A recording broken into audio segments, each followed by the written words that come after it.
We had to cut off the previous one because we went over the 15 minutes. So I will go a little bit back. That's it, and then let's continue. It sounds like with Twitter, it sounds like it's kind of a nightmare. So how are you prioritizing what you fix, what you're going to implement, like the views? How are you stack ranking everything, especially if these are taking a lot of extra time to get done?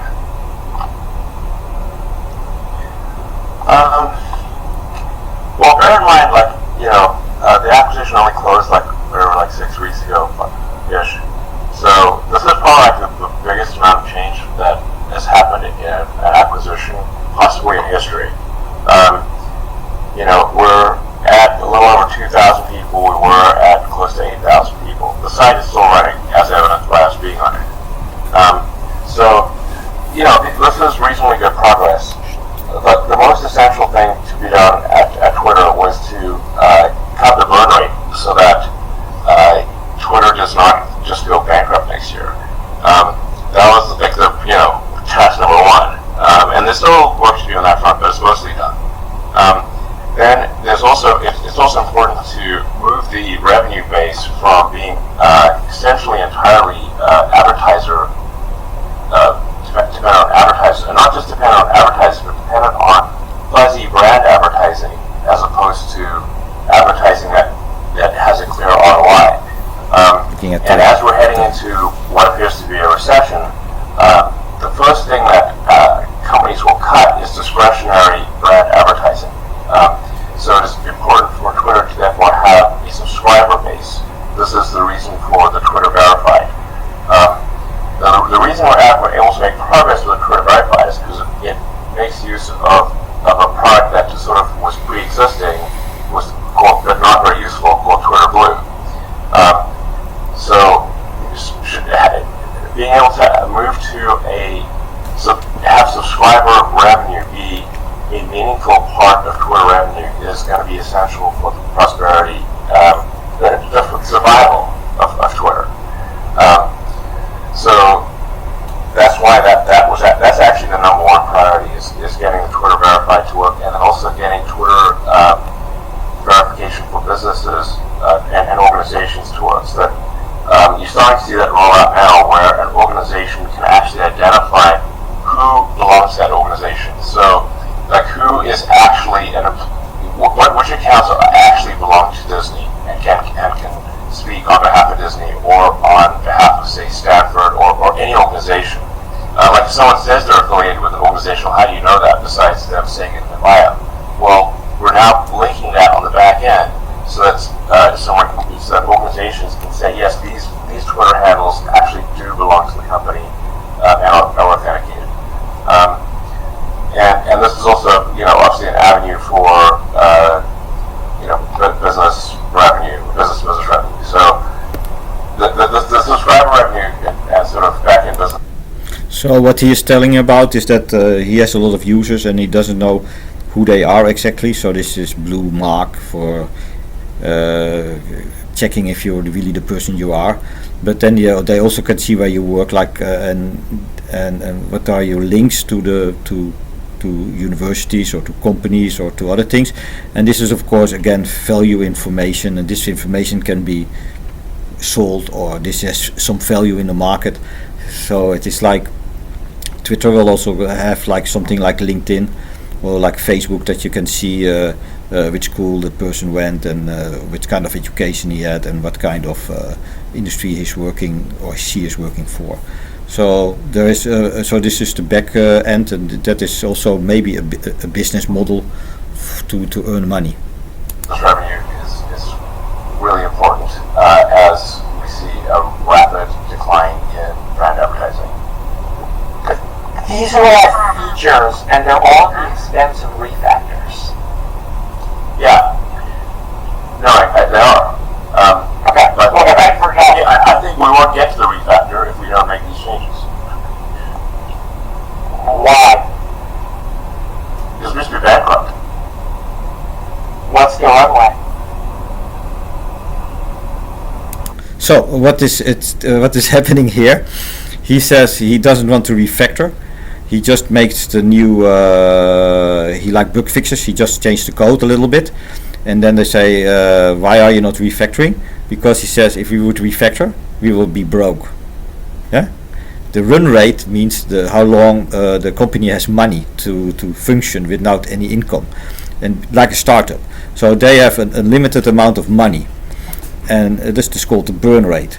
And as it looks like now, if you would say, okay, we will put all our energy into a refactor doesn't do any changes. It is just optimizing the code for new changes in the future. So there's for managers often a waste of time and a waste of money.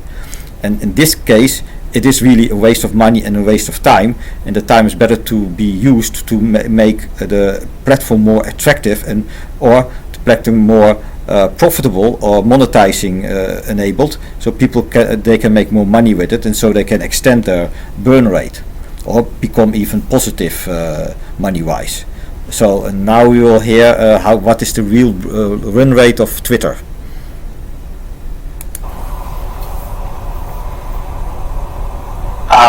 Could I jump in with a quick question to cut the runway silence there? Yes, sir. Yeah. So I feel like Elon, you're our philosopher king.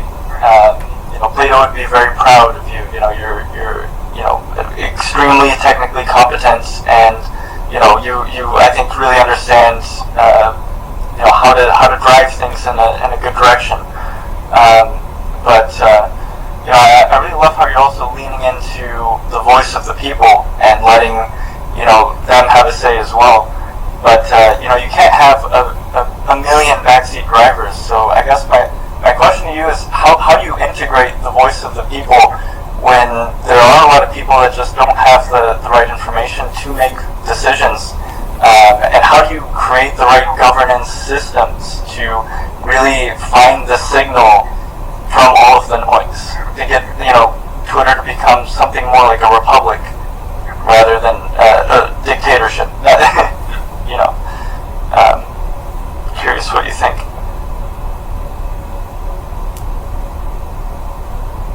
Yeah, well, I mean, in the relatively near term, like these things will all kind of moot if Twitter is ordering into the ground financially.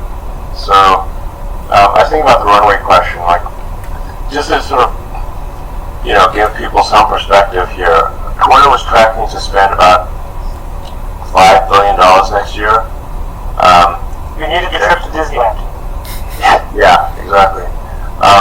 Then because of the nature of this transaction, where there's $12.5 billion of debt and the Fed rate has been going crazy, there's on the order of $1.5 billion-ish of debt servicing that's required. So we're talking about like net cash outflow if you didn't make any changes of on the order of like $6.5 billion next year, with revenue probably tracking to $3 billion. So that's like a negative cash flow situation of $3 billion a year. Not good. Since Twitter has $1 billion in cash. So that's why I spent the last 5 weeks cutting costs like crazy. I think we also got to get the advertisers. Yeah. We do need to get the advertisers. Like I said, I've spoken to a number of the advertisers. Their requests are not fuzzy or irrational or anything. They're like quite reasonable. They're like, just show us an ROI that makes sense. And I'm like, yes, I agree. If I were in that position, I would also want an ROI that makes sense, especially when headed into difficult economic times, where these questions are asked a lot more than in prosperous times. In prosperous times, there is plenty of budget for advertising, and you can get away with unclear ROI. But when times are tough, then the hard questions of return on investment are asked. And when you do not have a clear answer, then advertisers don't want to advertise because they're insane. That's the main issue. So this is important. So now, with the reducing the burn rate, and building subscriber revenue, I now think that Twitter will in fact be okay next year. I think we'll be about hopefully sort of roughly cash flow break even. That's what I expect for next year. But this will be difficult. But I think this is too optimistic. I think it takes at least maybe 2 or 3 years to be profitable, like the same with Tesla. But maybe this time he is better at it and gets help from other managers to push this wonder off, and I hope that they can get it profitable, because else it will be bleeding for a long time. That's what will happen. It's roughly cash flow break even, as opposed to minus $3 billion ish. With $1 billion of cash, which would be therefore dead.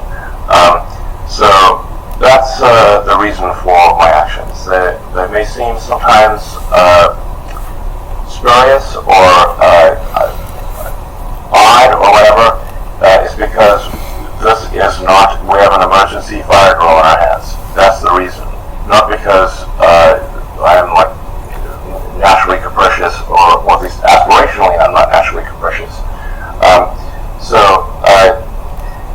But if you sort of, if you say, you're looking at it from my standpoint and you're saying, okay, wow, this company is like basically you're in a plane that is headed towards the ground at high speed with the engines on fire and the controls don't work.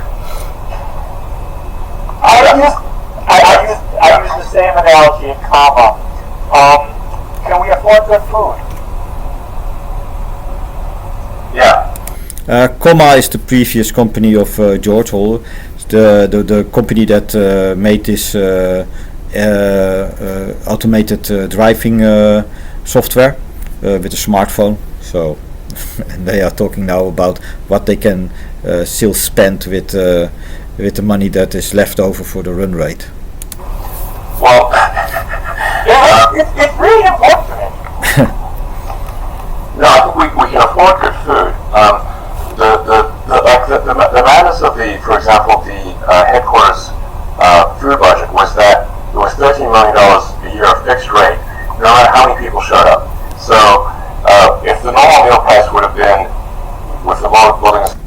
So what he also can do is he can just close the office and move everybody to another office like SpaceX or maybe Tesla, because they have space enough there, and make an office in there, and then or let people first work remote and then move them to those places, because I think he doesn't need an office. If only he said the previous, or only 5% is coming there, use the caffeine, use the eat facilities of SpaceX or for Tesla, and place this company somewhere in a corner of the business, and let engineers do their work there. That's maybe the cheapest way to save a lot of money. Oh, that is. So we occupied $20 for actually quite a good lunch. The food was good. But if you drop to 5% occupancy, you've now multiplied the effective meal cost by 20, and that's where you get a $400 lunch, literally. Yeah, absolutely. The food was great. I loved the cheese pudding and smoothies in the morning. But yeah, you gotta tell everyone to come into the office. It's crazy to me that people think they can have a job when they don't show up to an office. Right, and like it seems like a logical thing if you have a building where there's literally 5% occupancy. Okay, we close this clip because we are reaching the 15 minutes, and that is the max that I have now for this channel. So see you later in the next episode.